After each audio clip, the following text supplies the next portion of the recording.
Here's one that I've had thrown at me before, from somebody who was upset that I spent time outside of Planned Parenthood.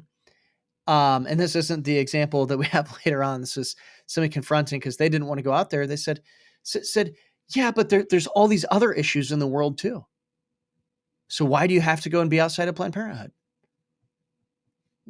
Well, but what's wrong with it? Show me an argument, not a yeah, but an argument.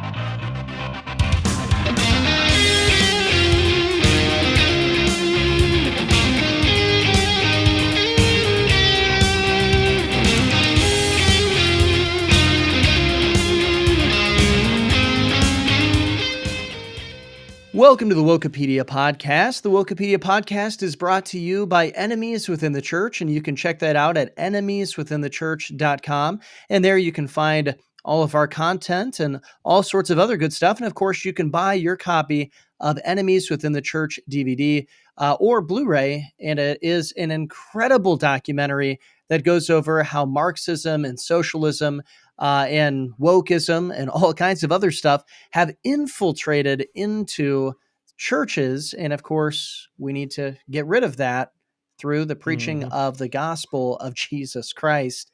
But today, we are going to be looking at how the woke manipulate. Isn't that right, Kyle? Yep, it's another month. It's time again for continuing this mini-series that we have going on of how the woke manipulate. And is it really a mini series if we only do it once? Once a month. I was thinking about that because we're up to what is this, episode 8 or 9, and we have no plans to stop. So it's maybe it's a full-on series now. Yeah, it might not be the greatest term, but it's the term we started saying at one point, and we've been using it, so I guess we're going to keep going. I was just trying to poke a hole in what you're saying a little bit. Oh, my goodness. Yeah, there you go. But, if this is useful to you, if this has been valuable and continues to be valuable, share it with other people. That's the whole point why we're doing what we're doing is, for it to be shared, for it to be useful. So if it's earned that, share it, subscribe, like, interact with it, do all those things so that we can keep getting the information out there for more people to see. And hopefully, this is our prayer, is that it can turn people who are being misled, it can turn them back to truth.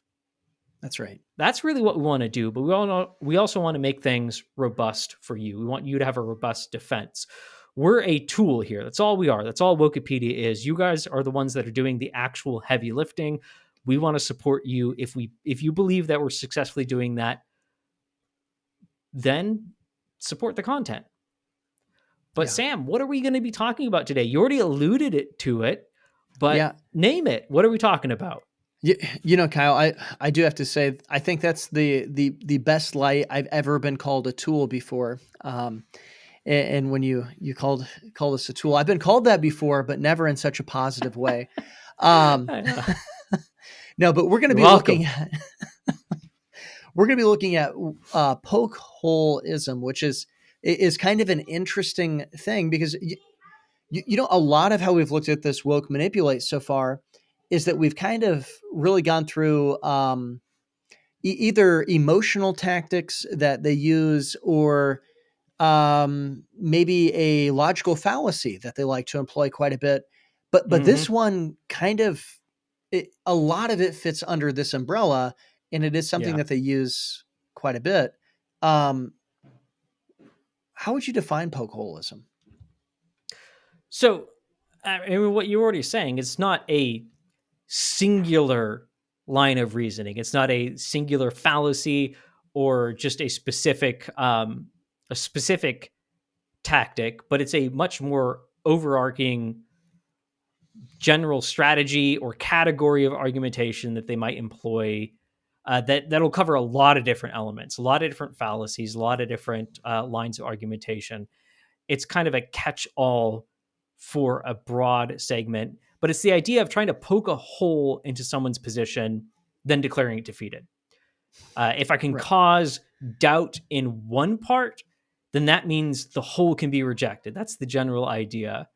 This will often involve, well, practically when you're actively talking to someone, things such as shifting the goalposts, straw mans, other distractions, quite often ad hominems, so attacking you, your character, personally.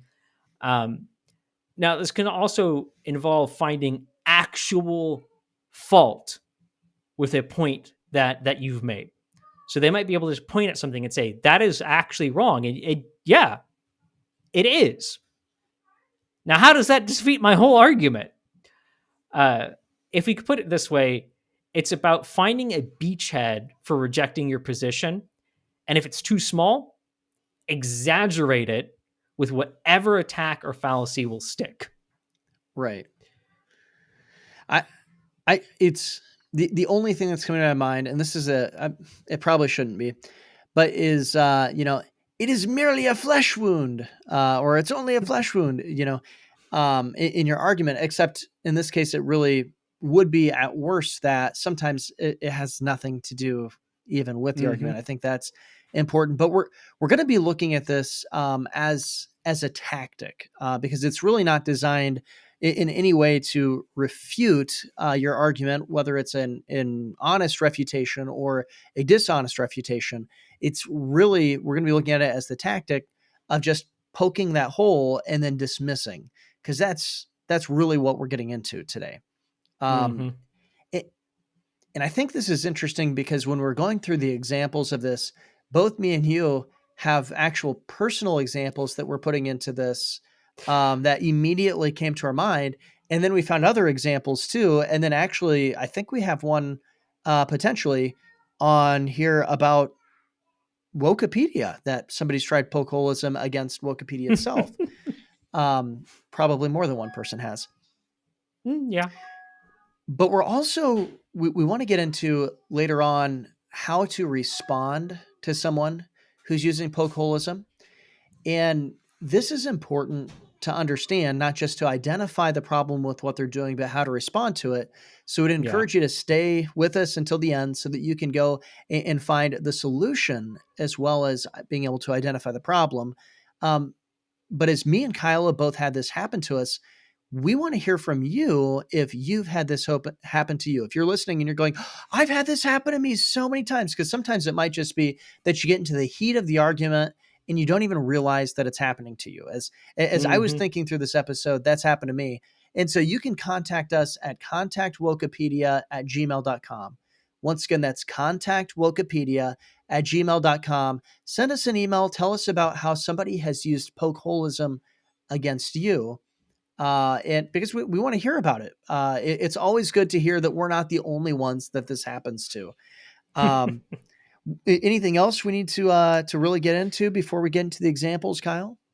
Well, a couple things to mention. One is this is this is obviously something that's heavily used by woke people that are given into woke Oh yeah. ideologies, uh, because they don't have a robust position to argue from.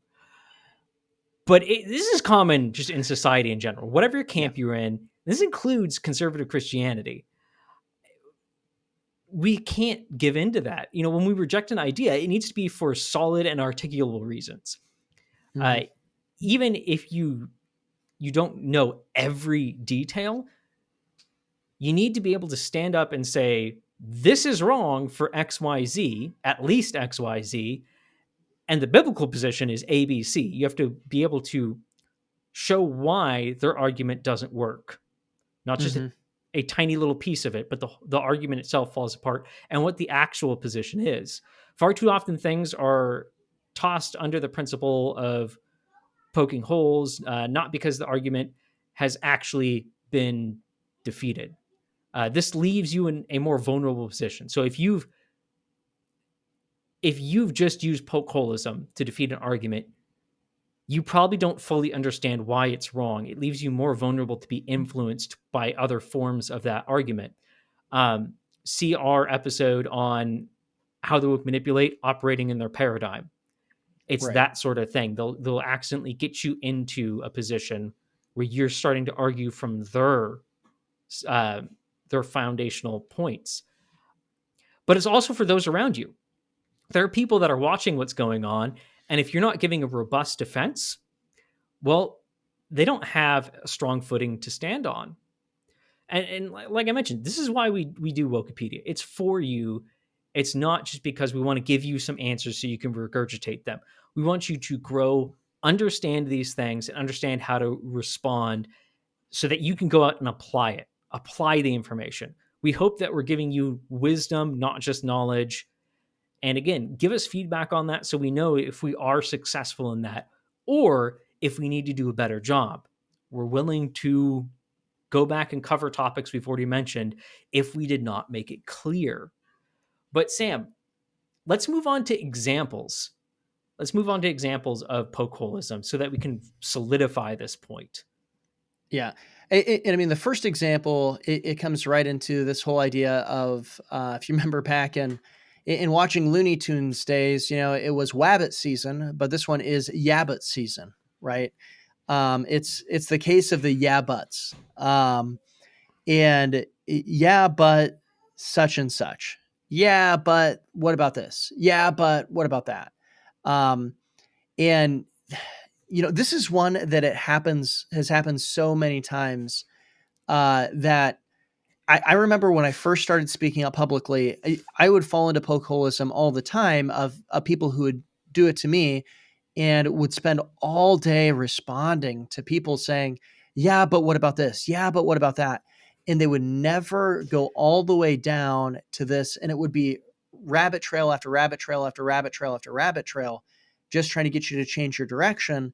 And you probably have an answer, but they're just going and questioning you to death, essentially. Does that sound like a pretty good example of the yabbits? Yeah, it does. And things we can say on that is, yeah, but there are poor people, so capitalism is bad. That's an argument that woke people have made. Woke Christians, not talking about random people, woke evangelicals have made that. This is a reason that capitalism has failed. It's like, well, no, we don't need to refute it. We don't need to refute it. But so here's one that I've had thrown at me before, from somebody who was upset that I spent time outside of Planned Parenthood. And this isn't the example that we have later on. This is somebody confronting because they didn't want to go out there. They said, yeah, but there's all these other issues in the world too. So why do you have to go and be outside of Planned Parenthood? Well, but what's wrong with it? What's show me an argument, not a yeah, but an argument. Which is very true. And that comes out in so many different ways. People that, a different form of this, kind of in a different way, is trying to reduce people down to, quote, single issue voters. Mm-hmm. And then saying, oh, well, essentially their argument is you're just voting for Republicans because you're against abortion. You can't reduce it down to that single issue. You have to be more robust. Therefore, you should vote for Democrats. See, I wouldn't vote for. I wouldn't vote for a pro-life socialist either. Yeah, exactly. So they're trying to reduce you down to a single issue, then say, well, what about all these other things? Yeah, but they're trying to create their own situation where they can poke holes, but it doesn't work. Now, another one in the yeah buts, the whataboutism, is, yeah, but have you talked to the person? Oh, that one makes me so mad. Well, this is something that I gave people a lot of credit for earlier on. Whenever you start speaking out publicly against false teaching, and that really is, we focus on a specific subset of false teaching called woke ideologies, but this happens anytime you're speaking out against false teaching. It's always going to be, yeah, but have you talked to the person? And I used to give some credit to people, some grace to people, and I'd go, okay, are you saying that genuinely, or are you just trying to, defeat my argument by poking a hole in it? But at this point, I've come to a position, maybe I've become too jaded, but I don't think so. but it comes to a position where even if it's coming from a point of genuine curiosity, it's still, as presented, a bad argument. It functionally becomes an ad hominem, an attack on my character to try and discredit uh, the issue that I'm pointing out. You're not addressing the issue. You're dodging to something else to poke a hole in it. Now, It, if you legitimately are wondering, and Sam, tell me if this is fair. If you're legitimately wondering the process we've gone through, then ask about that process. Engage in a conversation. mm-hmm. Yeah, absolutely. And I think you bring up something that's really interesting because I've pointed this out before that to people and say, you're not attacking my argument, you're attacking my character here. And Mm-hmm. at the same time, they'll generally set it up with, I'm not attacking your character. Or if they know you, they'll try to say something like, you're a really nice guy, but why do you do it? Why do you do this? In things like that. At least that's been my experience. And I think you bring up a really good point. If they're not attacking your argument, the only other thing they can be attacking is your character. Mm-hmm. That's Yeah. the only other thing. And this isn't Yep. an attack on the argument. This is an attack on the character. Yep. When somebody goes and they say, "Have you reached out to the person? Have you gone and done this?" And one of the things that I try to say back, if I choose to say something back when somebody asks me that question, is, if I did, would it change, or if I did or if I didn't, would it change any of the points I'm making? Mm-hmm. Would it change how you would accept it? The reality of it is that most of the people are not genuine. They wouldn't accept it. I've actually had it before where I have reached out to the person, talked to the Yep. person, and done that. And then when you go and you tell the person who asked you that question, they still don't go along with it. Yeah. They No, back down and they try to find something else. I've had the exact same experience. Yeah. Exactly. Which is, again, is why if you are generally curious about the process that we've gone through on something, Mm-hmm. ask questions about the process. But if you flop out well, have you talked to that person? It comes, it functions, regardless of your intent, it functions as an attack on the character that defeats the rest of the argument. Right. Don't Exactly. distract from the argument if the argument is true. If it's false, then address it directly. If you're curious about the process, make sure you clarify and you put it into that realm of, I'm asking about the process because I'm genuinely curious about what has or hasn't been done. How much effort did you put in? What did you do? Because I want to know understand your research methods. Right. That's a lot different.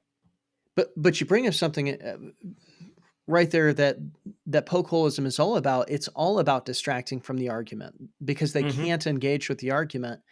And I've had that experience before, as I'm sure that you have too, Kyle. Um, One of the ones that comes to my mind that I've experienced is at Planned Parenthood and going and having a church service outside of Planned Parenthood. And first time I had protesters outside of Planned Parenthood, it was actually somebody I knew from high school. Kind of makes it always really interesting. And they had read an article that was done on me that I had gone and affirmed and confirmed, and I will gladly affirm and confirm corporal punishment, spanking of children. And so they came and they brought signs, and the signs literally said, "Pastor Sam believes in corporal punishment." And that's what Gasp.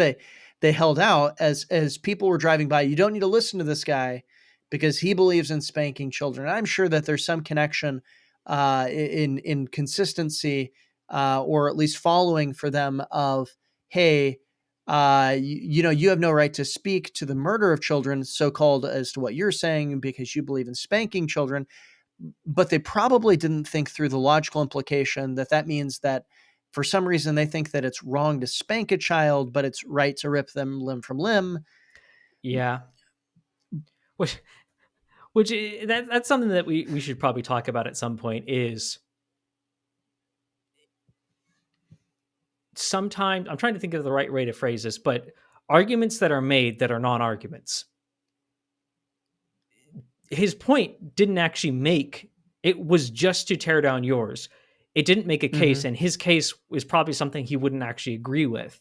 Now, if he thinks that abortion isn't murder, that's something different, but then he's still left in a conundrum. It's not a line of, Right. it's not A plus B equals C. It's here's A, here's Q, therefore 72. I wasn't very good at algebra, but I know that's not how it works. Mm-hmm. But let's continue on. Let's give another a category of examples. So we talked about the category of the yeah buts. It'll sometimes come out Mm-hmm. that way, but it'll sometimes come out like this, which is in a real or perceived slip up in language, aka that's not our position. We don't believe in X. Now, often they do believe in Right. X, but they just didn't name it. And when you responded, you named it. Mm-hmm. So we'll give two examples here, and these should make it blatantly clear what we're getting at here, if it wasn't already clear enough. This is from the Salvation Army. They're responding to now. If you haven't seen our information on the Salvation Army, go look at that. We did a episode, and we have a profile on the website, and we have a short that condenses some of the issues, all showing the issues with the Salvation Army. And it's we only scratched the surface. They have some problems, but they got attention at one point for a document that was heavily promoting critical race theory. Like, there Right. was no way around it. So let's read their response, because multiple people responded to them. There was a backlash. Now they're going to employ Poke-holeism in multiple points here. So it starts out, Color Us United's attack on the poor. Not attack on the Salvation Army. Color Us United's attack on the poor. Color Us United and its president, Kenny Zhu, have engaged in a campaign to discredit the Salvation Army and dissuade the public from supporting our work. They have done so for the purpose of furthering their own political agenda at the expense of the Salvation Army's reputation and the service we provide to more than 30 million people in need each year. Citing a few sentences from a voluntary discussion guide on racism that was issued by the Salvation Army's international headquarters in London and later withdrawn, Color Us United has suggested that the Salvation Army asks donors to apologize for the color of their skin. The Salvation Army endorses and teaches critical race theory, and the Salvation Army believes America is inherently racist. These claims are false, and they distort the Salvation Army's mission for the benefit of Color Us United's ideological and political gain. The Salvation Army's response: let us be clear. We have never said that America is a racist country. We have never said that our donors should apologize for the color of their skin, and we have never endorsed a political or social ideology other than that found in the Bible. The fact that any politically motivated group is working so hard to force a faith based organization to conform to that group's chosen ideology should give pause to all reasonable individuals. It's wrong and it's restless. These attacks by Mr. Zhu and Color Us United have the potential to significantly impact those who are hungry, families who are at risk of losing their homes, survivors of natural disasters, and more. For us, it's always about people, but for Color Us United, it's clearly about politics. So I'm going to make a couple of comments, and then Sam, you fill in some of more as well, because there's multiple things to talk about here. One of the biggest things, and one of the reasons that you'd immediately jump to, well, yeah, they're just trying to poke holes. They don't substantiate anything they say here. They just don't No. substantiate their positive points. They don't substantiate their claims against Color Us United. Now, why did they choose Color Us United? One, because they got the most publicity in this, but two, they're not a Christian organization. Mm-hmm. So they can frame it with things like they're just attacking us because we're a faith-based organization.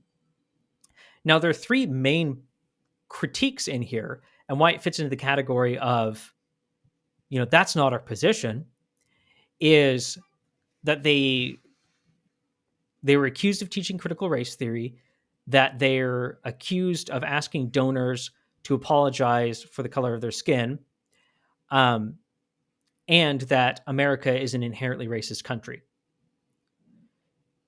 Now, you read their document that they put out, and we have, again, if you go look up all our Salvation Army information, we have that available. You can read it, you can see for yourself. They don't say critical race theory by name. No. This document wasn't, so they're right on that point, technically. They still teach it, they still push it. They never asked donors to apologize for the color of their skin. There's actually two in there. One, they never said you should apologize for the color of your skin. But again, they were adopting a critical race theory framework, and they were implying that if you have light skin, that that's a problem, that you are racist inherently because of that, because of your, quote, whiteness. But the other part is that they can really nail on is donors. That document wasn't for donors. Color Us United was wrong in that. That was an internal document. That is true. Salvation Army is being honest there, but wielding that honesty very dishonestly. And the third thing, they never said in the document, America is an inherently racist country, although they said everything to make that point. But again, they're saying, oh, well, that's not technically what you said, therefore you're wrong. Now, Sam, continue on this theme, because there's more there to talk about. Yeah. The first thing that really strikes me that I think is interesting with this argument with the Salvation Army is that all the ones we've looked at before is that it's somebody going and hitting your argument. This one is that they're defending their original statement. And I think it's important that we see Poke-holeism can work in both directions on that, where it might be that you make a statement and then somebody goes and hits it, or it could be that somebody makes a statement, that statement's wrong, you show why it's wrong, and then they try to poke holes in your arguments. But this is really that idea of sorry, just lost the phrase, but this is that concept of, we didn't actually say the exact words, so therefore you're wrong in your precision with this, but it's the idea that they're denying their implications. And they're denying not even just necessarily implications, but they're denying what they are often explicitly teaching. Yeah. And just because Color Us United named the name of the ideology doesn't change what they're teaching. Right. And so they're saying, well, because you're being dishonest about the name of what we stated, therefore your argument's invalid. I just had this happen to, I just realized I just had this happen to me where somebody did not engage with the actual criticism I gave, and they would only engage in the summary of what they said that I gave on Twitter. And I'm looking and I go, oh my, well, first of all, the summary's right here. It is a proper summary, but the second thing is, it doesn't matter. We could still accept your premise with what you're saying. It doesn't change the fact that this is the argument. Let's get down to what this is.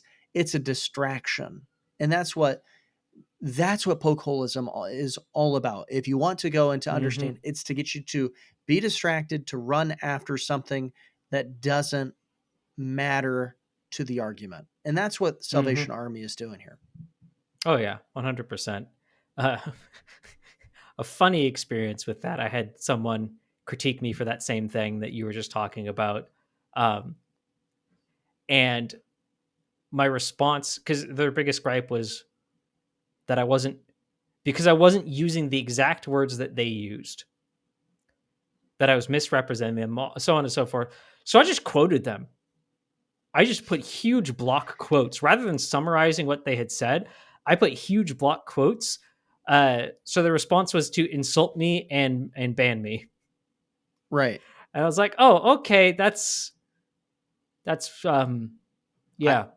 Your position My favorite is one is just when you copy and paste, and then somebody says, "That's misrepresenting me," and you go, "Well, I literally copied and pasted what you said." well, and I grabbed the whole thing. Like I said, I gave him the big sections of what he was saying, not just the relevant quotes. So, Because I knew he was gonna do that. But anyway, but let's continue on.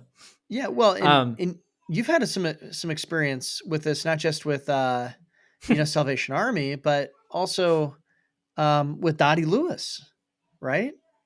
yeah. So for people that may not know, how I got involved with enemies within the church is from my experiences in the Southern Baptist Convention's church planning program, which is run through the North American Mission Board. My goodness, I do that every time. There's no S on that. Someone actually, that's another Poke-holeism. Someone got upset with me and tried to. I feel like they were trying to reject my argument because I accidentally said missions board instead of mission board. But that's how I got into this. I made a video talking about the false gospel that was being taught there, the woke gospel. I didn't say woke by name because I was trying to be very baseline with it, to try and gain, the appeal to a mass audience. Didn't work in the end, but I emailed back and forth with the head of church planning. At the time, it was Dottie Lewis. So, And did you actually go and talk to him? yeah, I did a lot. There are pages and pages of emails. And guess what? I made them available for everyone to see. So to see that I wasn't just saying, pulling this out of nowhere. Here's the conversation. You can judge it for yourself. But after we went back and forth, before I actually released a video exposing everything, talking about it, I sent him one last email that called him out. Now, it was still, even at that point, there was a degree of, what would be the right term? There's a degree of not wanting it to be true. I thought I was going to be going and planning this church. I thought this was going to be this great thing. The organization that I'm involved with is horrible. There was this disbelief, this disconnect. So even though I called him out, and I didn't hold back, but I made it too nice, made it too easy for him to kind of slip on things. But here's part of his response, our final communication. Kyle, I'm grateful you are spending time wrestling with these issues with the Holy Spirit and with your faith community. Oh, I hate the phrase faith community. How about with my fellow believers, with my church, with my Christian brothers, so on and so forth. I understand the pushback about being too focused on the physical and agree that tone and emphasis do matter. Unfortunately, a lot can be lost over email, so I'm sure a lot of the misunderstanding can be credited to that. He's kind of doing a poke hole right there where he's not poking hole in my argument. He's poking a hole in your understanding. Just, yeah, trying to say there's simple miscommunication, which there wasn't. You can go read. We went back and forth, while other parts may just be us landing in different places on a few issues. But to clarify a couple things, I never intended, doesn't matter what you intended, you did. I never intended to downplay the spiritual in any way. And I also do not believe we can create utopia on earth, which is unfortunate. I used that word, but I used it from a quote someone else had said. And I made that clear. So he's not even poking a hole in my argument. He's poking a hole in a word he could grasp onto. Rather, I believe we are to pray and plead with God for his kingdom to come on earth as it is in heaven, and that we are to work towards that end as ambassadors and advocates of the kingdom. Now, I want to go into multiple things on that, but just going into the Poke-holeism, he latched onto a couple words that were said. Talking about downplaying the spiritual, talking about utopia on earth. One of those was, again, it was a quote from someone else. Someone else said, it sounds like he's saying, Right. that he's going for utopia, but I agree with that. I agree with that. He's creating this idea that we can create utopia here and now and do it without God, that we can do it strictly through human effort. Because go look at the whole thing, and you'll see that it's there. Both look at my video on it, as well as the emails, as well as the resources he gave me. But he also, I never intended to downplay the spiritual anyway. He's poking a hole in what I was saying by going to intent. And intent is probably something we should talk about, because intent is used heavily to justify almost anything being said. You can say, like, I could say, your mom is a terrible, ugly, gross human being that should die. Well, that wasn't And then very nice. when you get upset about it, I go, oh, no, my intent wasn't to say what I literally said. I'm sorry, but the literal word is superior to your intent. That's why when we say something that is harmful and we didn't intend it that way, what do? Okay, as a married man, Sam, you can relate to this, because if you are a husband, you have done this. Have you ever said something to your wife that you did not mean in a negative way at all? Your intent was, in fact, your intent was to be complimentary, and you just immediately see in her reaction that you messed up. Is your response to say, honey, you're dumb? That wasn't my intent. No, the response is actual correction, which comes through realizing that isn't what like. Let's just say, it wasn't what you were intending. And so it's not what I'm intending. So let me clarify what I'm saying. Mm-hmm. And the problem is that when people say, well, that's not what I'm intending, and then they dangle it, they don't actually bring any clarity. They just leave it dangle. There it is. I didn't intend it. Mm-hmm. Well, can you tell me what you did intend? Otherwise, I'm forced to believe that you're hiding behind something else, and you're just saying, you're trying to poke a hole in what I said by just Mm-hmm. going and saying, you don't understand what I'm saying. It's it becomes a sort of ultimate defense. Right. And it's a fake defense, and that's yeah. And that's the thing. It's not engaging. It's trying to distract away from the argument by going and saying, let's have a talk about your understanding. Except it's not even let's have a talk about it. It's let me make a definitive statement about your understanding or my intentions, and let's leave it alone with you agreeing with me, or at least stopping opposing me. Yeah, it kind of comes down to you might be too stupid to understand this. Right. So you're wrong. Functionally, that's what they're saying. They're saying you're too stupid. Mm-hmm. Well, is that a defense? No. And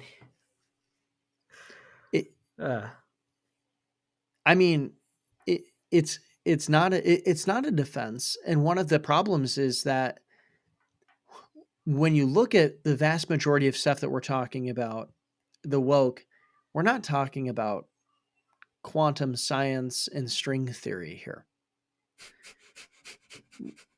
So, first of all, this stuff isn't going to be extremely difficult to grasp.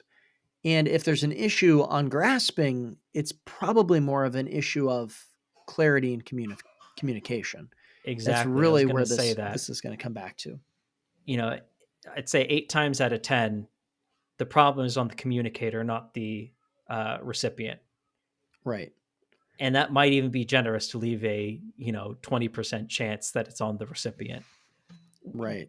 Because at the minimum, when you are communicating, and it's great how often we can use examples that we both understand, but Sam, preaching,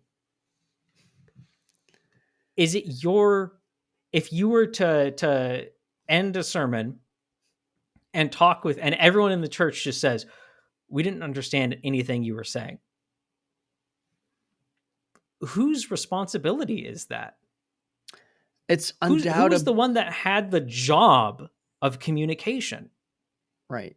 It's It's the preacher. And that's, there's Mm-hmm. this phrase that's used, is that you put the cookies on the bottom shelf, right? So that people can reach in and get it. Now Yeah. that doesn't mean that you don't stretch people, doesn't mean that you don't use big words. But one of the things is that if you're going to use big words, it's helpful to explain those big words. Mm-hmm. Um, it, and, some people set themselves up to use this defense by going and talking with a thesaurus, essentially, as opposed to using any kind of common language. And then they Oh kind yeah. of come back with, well, you're just too dumb to understand this. And you're going, well, no, I bring up a legitimate point. I did understand what you said. I bring up a legitimate point. You're just not happy that you're wrong or that there's a Yeah. problem. Yeah, as someone who was a intellectual bully, just absolutely abusive and oppressive in debate and turned everything into a bait when I was younger, intellectual bullyism just eats at me, gnaws at me. And it's one of the things, the type of argumentation that I will go in for the throat on. I'm Mm-hmm. going to be gracious in most things. I'm going to let things drag on a little bit because I want, I'm going to hold out that hope that we can have some sort of communication. But intellectual bullyism is one of those things where I just won't, I'm going to go for the throat right off the bat because Right. you're just being abusive to everyone around you. And I'm not going to tolerate that. Yeah. But this idea of poke-holeism, it's happened to me. It's happened to you. It's also happened to our channel, our YouTube channel at Wokepedia. And this is because it's kind of like a shotgun effect. And so, do you want to go through the comments that have happened here? Yeah. So this was a silly exchange. Um, and again, we're willing to engage with people. And I was Mm-hmm. the one that was monitoring this. So generally, if you're on the YouTube, you're going to be interacting with me. And I was rescuing this guy's comments. YouTube was flagging them, and I was rescuing them to continue the conversation, mainly because I knew this was a public thing and people were going to be seeing this. So it's partially I kind of wanted to make an example of this nonsensical reasoning so that other people could see the issues, but then for the sake of other people to see that we're providing, we're willing to engage with people, we're willing to provide Mm-hmm. evidence because we are. But this guy was going for a shotgun strategy. He was applying Poke-holeism in a, bird shot. I'm going to shoot as many tiny pellets as I can See and what hope they sticks. stick. Yep. Yeah. So let's go ahead and read this. This isn't even the full exchange, but there's my favorite quotes come from this. I So love it the starts first out, comment. yeah, everything I don't like is woke. He capitalized every other letter. Um, so I'm assuming that you kind of read it in a silly, mocking manner. So respond. Not even close. What is woke are the things that meet the definition. And the definition that we use can be summarized as cultural Marxism expressed through critical theory and its derivatives, such as critical race theory, queer theory, etc. If you have a disagreement with us, our content, or our definitions, present your evidence and we'll engage with it. Then the person responds, sorry, no. You have to meet the moment where you find it. And every expletive Beep. thing that modern day faux conservatives don't like is woke. Deal with it. So Didn't he's know already. if you're gonna read that word, so I thought I'd just give a beep there. Sorry. You can see his first thing was a poking hole. It was rejecting Mm-hmm. the content of the podcast just by saying everything is woke. Clear that up. So he goes to another one. Then he responds again before I can even respond. Also, you don't get to redefine a term you co-opted. And here's the third one. So he's going to present three different arguments. He's already presented that you're just calling everything woke. Now it's you redefined a term that you stole. And third is, and you hilariously and ironically undermine your own position in your headline with some vague, non-specific reference to the woke and how this vague, non-specific group supposedly deploys vagueness and non-specificity. It's so amusing, yet so pathetic at the same time. Now, my question is, Are we calling everything woke, or have we made our own definition that doesn't comport with reality, or do we have no definition, aka we're being vague? Because those are three mutually exclusive criticisms. Fascinating. Well, in my truth, it's whichever one you think it could be that will get me to feel like I'm right is right. And that is the thing. He's just a troll. He's just Yeah. throwing anything he can out there, regardless of if they make coherent sense. Mhm. Let's read a little bit more. We'll actually agree partially with you on something. There are indeed many faux conservatives, and they do indeed use woke to describe anything and everything. It's one of the reasons we push for a clear definition. Now, on to picking a definition. We're well aware of the origins of the term woke, starting as a self described or self applied term, which was then picked up by people who disagree with woke ideologies as a convenient term to reference those ideologies. Now, those that self applied the term would, but not always, define it using different words. Our definition seeks to encapsulate the ideologies that they themselves are operating within. At the same time, we've sought to construct a definition that excludes using the term as a general insult for those who disagree with us. If you disagree or think we're missing something, then let us know and we'll engage with that. I hope you see already that we're not afraid to talk with people. And I love I this is a response, but I really love how you go and you did pick one to go and to engage with, and you dispel it and you ignore the other two because the other two are ridiculous a little bit. Basically, hey, you're a hypocrite was really one of his arguments, and the problem is that he obviously hadn't engaged with any of the content for one of them, no. and everything you disagree with you call woke. Well, that's already been dispelled as well. Yeah. So He responds. He responds. He didn't just give up. no, in fact, he kept going to the point where I eventually just gave up because again, YouTube was just flagging all of his comments. I had to go in and check the spam log, see if there's a comment there, and then pull it out and then respond to it. And at a certain point, it's beyond valuable. But I gave him a shot. So he responds. That's a really long-winded way of saying we ignore the real meaning of the term in favor of straw manning, so we can argue against a meaning that either doesn't exist or is so narrowly applicable as to be all but meaningless. Now that has nothing to do. You can't get that from what our response was. No, because we're just saying that we're putting an ideology behind the words like whiteness has caused blindness of heart. Hey, that's critical race theory. Mm-hmm. That's what we're going out and saying. And the problem is going, no, that's whiteness has caused blindness of heart. Well, but Yeah, there's an ideology behind that. exactly. I don't Only believe in difference private is we're property. being... Well, that's socialism. No, I didn't say No, that. yeah. I said I don't believe in private property. Well, Yep. that's the ideology behind that.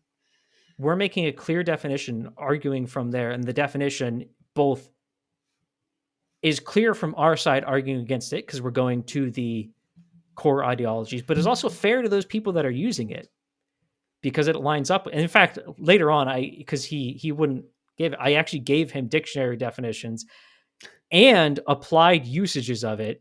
I'm like, ours fits that. But anyway, he continues on, or we respond. Bringing up a fallacy isn't an auto win. You have to prove that the person is actually employing the fallacy. Otherwise, ironically, your statement, your own statement will be a straw man. To this point, you've only stated that we're wrong, but never provided real clarification and evidence as to how and why we're wrong. So we will, again, invite you to provide that. And I'm cutting off a large portion here and then jumping ahead, but I'm going to read the first sentence of his response because Mm-hmm. I laughed. I legitimately laughed out loud when I read this. Your fallacy is self-evident. Oh boy. Well, then it shouldn't be a Oh problem boy. for you to point it out. Yeah, exactly. That's what I just so funny. So he goes on a little bit and then respond with, you've still failed to do something critical for your position. What is the definition of woke, and how does our definition differ from that? Again, he said we're wrong. He hasn't provided why we're wrong, and he hasn't provided the alternative. correct definition. Yeah. Uh, as is where you really see his heart come out here. I haven't failed to do excrement, genius. I know what woke means. Oh, well, can you provide that definition then? I know its origins. Okay, what is it? And I know its definition. That's the same as what it means. So you're the one who needs to do the work. I'm just here to point out how absurdly pretentious and utterly full of feces you are. We respond, so your argument is that we have a false definition of woke, but you won't provide the real definition. And then again, revealing his heart, and this is one of the reasons I wanted to push on things, because I knew that he had no point, and I knew that he could be revealed pretty easily. No, my accurate claim is that you're full of excrement. It's not my job to educate you. Then why are you trying to educate us? If you weren't such a disingenuous expletive, might consider treating you and your position with respect, but your fundamental dishonesty means that respect is unearned. Now, I'm just going to point this out. Some people, it's possible that they are constipated. I am not one of them. I don't struggle with that issue. So his claim is incorrect. There's other reasons why his claims are incorrect as well. But when we look at this, it is simply a poke-holeism. I'm going to throw something out here and another thing out here and four other things out here.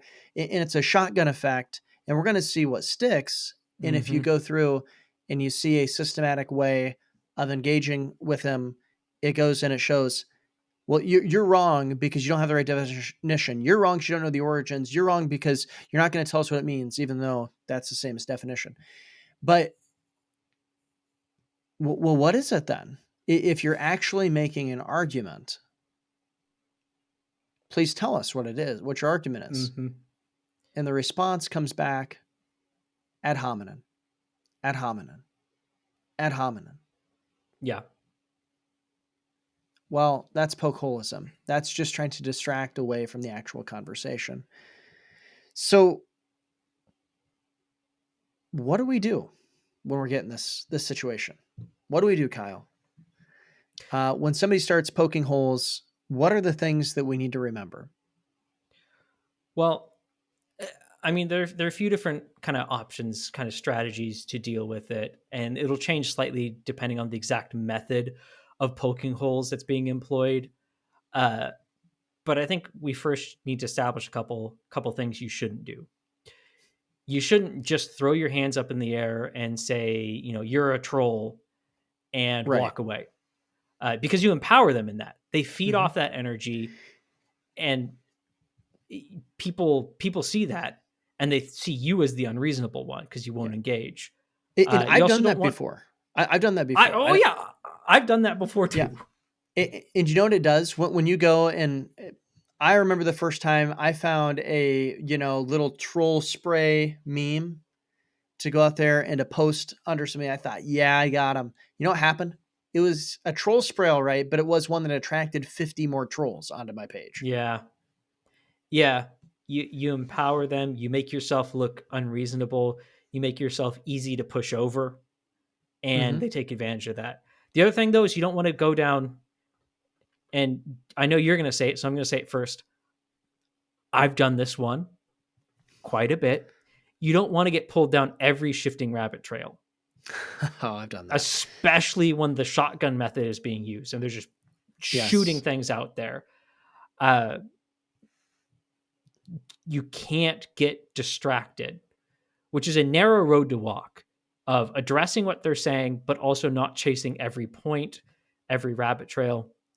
And the It, last major thing to avoid is fighting fire with fire.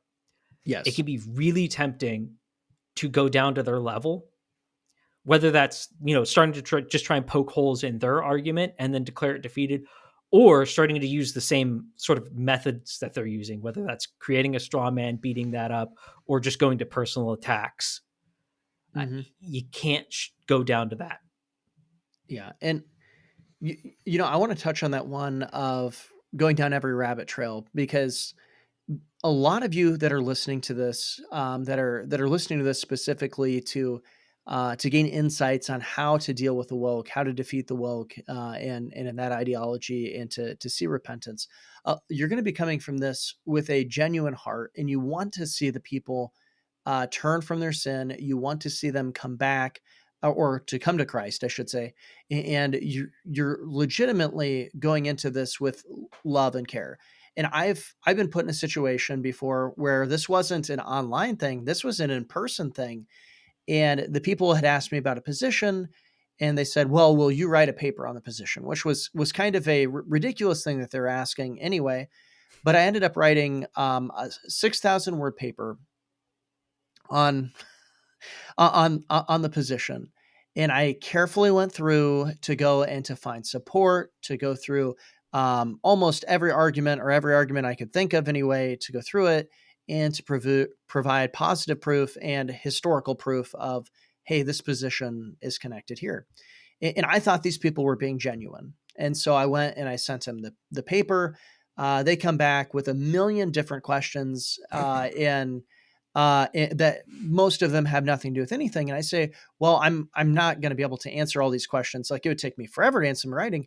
Let's meet in person and talk about this. And so we go, and it ends up being about a 4-hour conversation.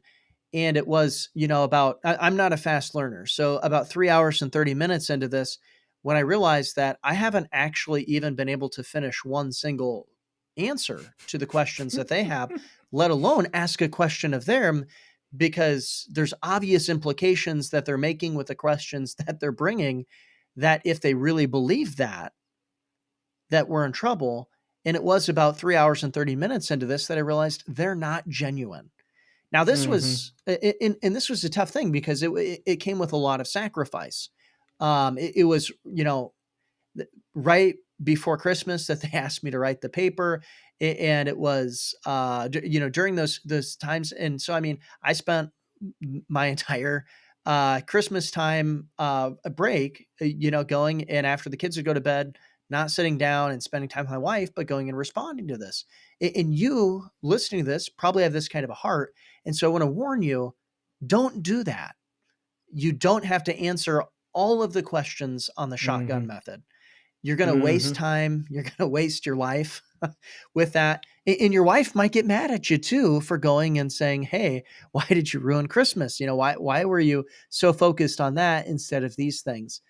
Narrow down what your argument is and that your point you're making, and don't move from your argument. Yeah. That's how you Well, deal with the shotgun method. and to give a little practical example of that, so the YouTube guy I think you did a that I was very good going job with back and this. forth with, well, I beyond just,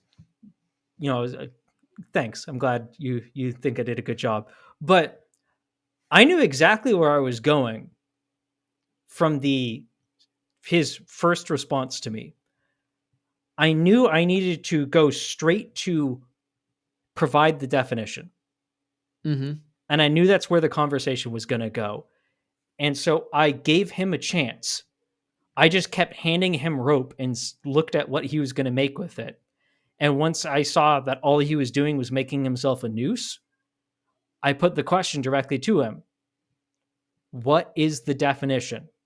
Your argument, everything you're saying hinges on this.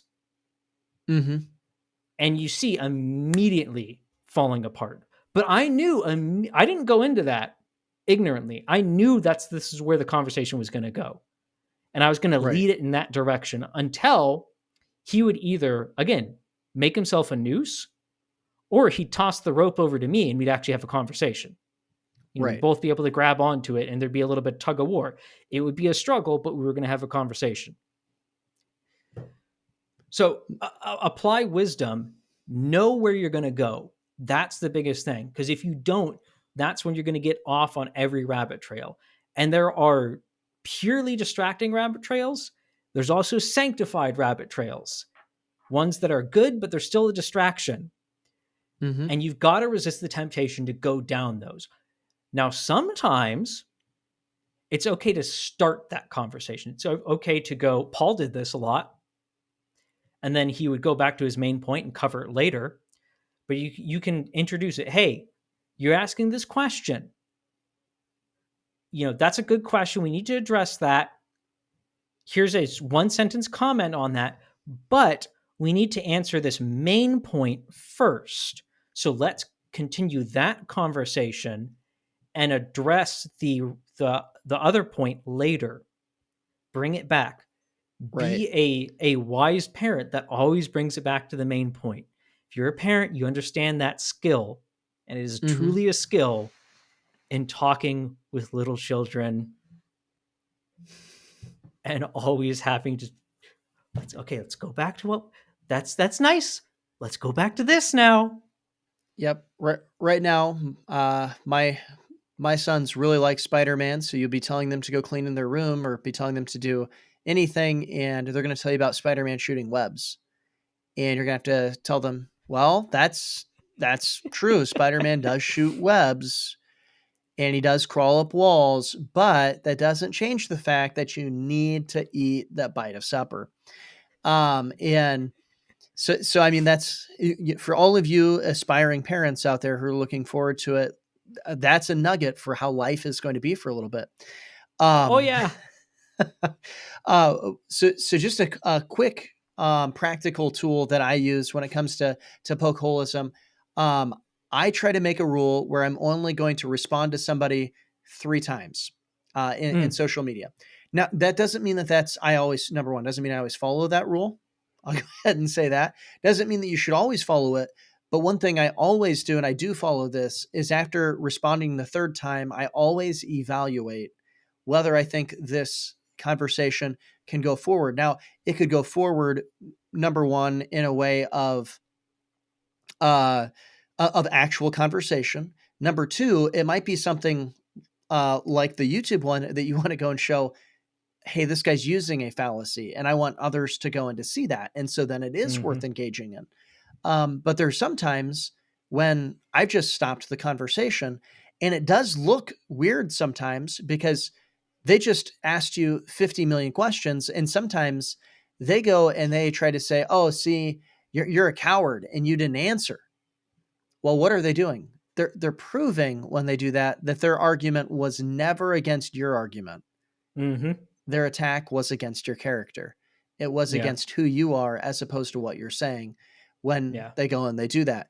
And there have been times where then I go and I actually respond and point that out, but I don't respond to them. I'll make it a new thread.